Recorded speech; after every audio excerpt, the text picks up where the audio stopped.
Happy morning. Price Lord. கர்த்தருடைய பரிசுத்த நாமத்திற்கு மகிமை உண்டாவதாக. இன்றைக்கும் பைபிளில் கொடுக்கப்பட்டிருந்த 5 ஆகமங்களில் இருந்த 4 நீதிமான்களை குறித்து நம்ம பார்த்தோம். இப்போது 5வது நீதிமானான மோசேயை குறித்து பார்க்கலாம். மோசே ஒரு குட் லீடர் அப்படின்னு சொல்லலாம். முதல்ல இந்த காரியத்தை நம்ம தெளிவாக பார்க்கறதுக்கு முன்னாடி ஒரே ஒரு வசனத்தை சொல்கிறேன். அனைத்தையும் சோதித்தறிந்து நலமானதை கற்றுக்கொள்ளுங்கள். சரிங்களா? நான் சொல்கிறதோ இல்லை நிறைய இடங்களில் கேள்விப்படுறதோ இல்லை உங்கள் சபைகளில் காரியங்கள் சொல்கிறதோ இது எல்லாத்தையுமே சோதித்தறிந்து சரியானதை மட்டும்தான் நம்ம பற்றிக்கொள்ளணும். சரிங்களா? வேத வசனங்கள் எப்பொழுதும் தவறாக புரிந்து கொள்ளப்படக்கூடாது. ஓகேங்களா? சரி, இன்னைக்கு மோசையை பற்றி பார்க்கலாம். மோசே இவர் யோகபேத்துக்கும் அம்ரானுக்கும் பிறந்த கடைசி மகனாக இருக்கார்.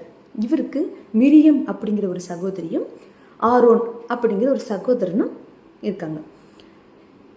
இவர் எகிப்து அரண்மனையில், பார்வோனுடைய அரண்மனையில் 40 வருடம் வளர்ந்ததாக நம்ம வேதவசனத்தில் பார்க்குறோம். பாக்கி 40 வருஷம் மீதியான் தேசத்தில் அவர் வளர்ந்ததாக பார்க்குறோம். மிச்சம் இருக்கிற 40 வருஷம் வனாந்தரத்தில் இஸ்ரவேல் ஜனங்களை வழிநடத்தி கொண்டு போனதை பார்க்குறோம்.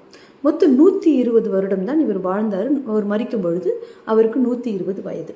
சரிங்களா? இதுதான் மோசே குறித்த காரியங்கள். மோசே அப்படின்னா ஜலத்திலிருந்து எடுக்கப்பட்டவன் அப்படிங்கிறது அவருடைய பெயரின் அர்த்தமாக இருக்கு.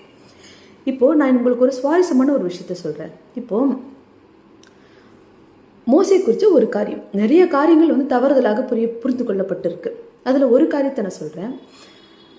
மீதியான் தேசத்தில் கர்த்தர் முட்செடிகள் தோன்றி மோசே இடத்துல என் ஜனங்களை நீ தான் மீட்டு கொண்டு வரணும், நான் முன்னே தான் அனுப்ப போகிறேன் பார்வோன் இடத்துலன்னு சொல்லும்போது மோசே சொல்வார், நான் திக்கு நாவும் மந்தவாயும் உள்ள மனிதன், என்னால் எப்படி பார்வோன் இடத்துல போய் பேச முடியும், நீங்கள் சித்தமானா வேறு யாரையாச்சும் அனுப்புங்கன்னு சொல்லுவார்.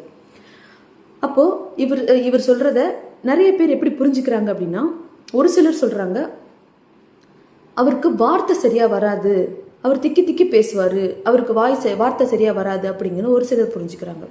ஒரு சிலர் என்ன சொல்கிறாங்கன்னா, அவர் 40 வருஷம் மீதியெல்லாம் ஆடு மாடுகளை மேய்ச்சினால அந்த ஆடு மாடுகளை மேய்ச்சி தூரம் போ அப்படின்றத வார்த்தைகளை பயன்படுத்தி நாவு ஒட்டிக்கிச்சு.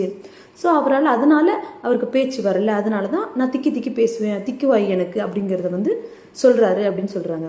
ஆனால் உண்மையான அர்த்தம் என்ன அப்படின்னா, மோசே 40 வருஷம் எகிப்தில் வாழ்ந்திருந்தாலும் 40 வருஷம் மீதியான் தேசத்தில் இருந்திருக்காரு. 40 வருஷத்தில் அவர் எகிப்தில் பேசின மொழியை மறந்திருப்பார். எனக்கு எகிப்தியர் பேசுகிற அந்த மொழி திக்குமே, தெரியாதுன்னு அவர் சொல்லலை. தெரியாதுன்னு சொல்ல முடியாது, ஏன்னா அவருக்கு தெரியும், ஆல்ரெடி பேசியிருக்காரு, 40 வருஷம் இருந்திருக்காரு. இப்போ எனக்கு திக்கும், அந்த வார்த்தை அந்த மொழி என்னால் கிளியராக பேச முடியாது, எனக்கு மறந்து போச்சு. நான் எப்படி போய் பார்வோன் இடத்துல பேச முடியும்? பார்வோன் ராஜா, அவரிடத்துல போய் ஒரு முக்கியமான காரியத்தை சொல்லும் பொழுது அவருக்கு அந்த மொழி வரலன்னா திக்கி திக்கி பேசி அவருக்கு எப்படி புரிய வைக்க முடியும்? அதை எப்படி அவர் கவனிப்பார்?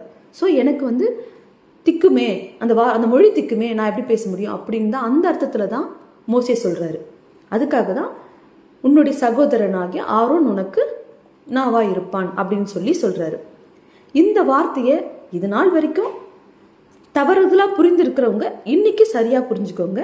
அவர் திக்கு வாயும் அந்த நாவும் கொண்டவர் மோசே கிடையாது. அந்த மொழி அவருக்கு திக்குங்கிறத அவர் சொல்லியிருக்காரு. இந்த காரியத்தை கர்த்தர் இந்த வேளையில் உங்களுக்கு சொல்லணும்னு என்னை ஏவின பிரியால் தேவனுக்கு ஸ்தோத்திரிக்கிறேன். இது யாருக்கெல்லாம் பயனுள்ளதாக இருந்தது அப்படின்ட்டு கமெண்ட்ல சொல்லுங்கள். ஆமென்.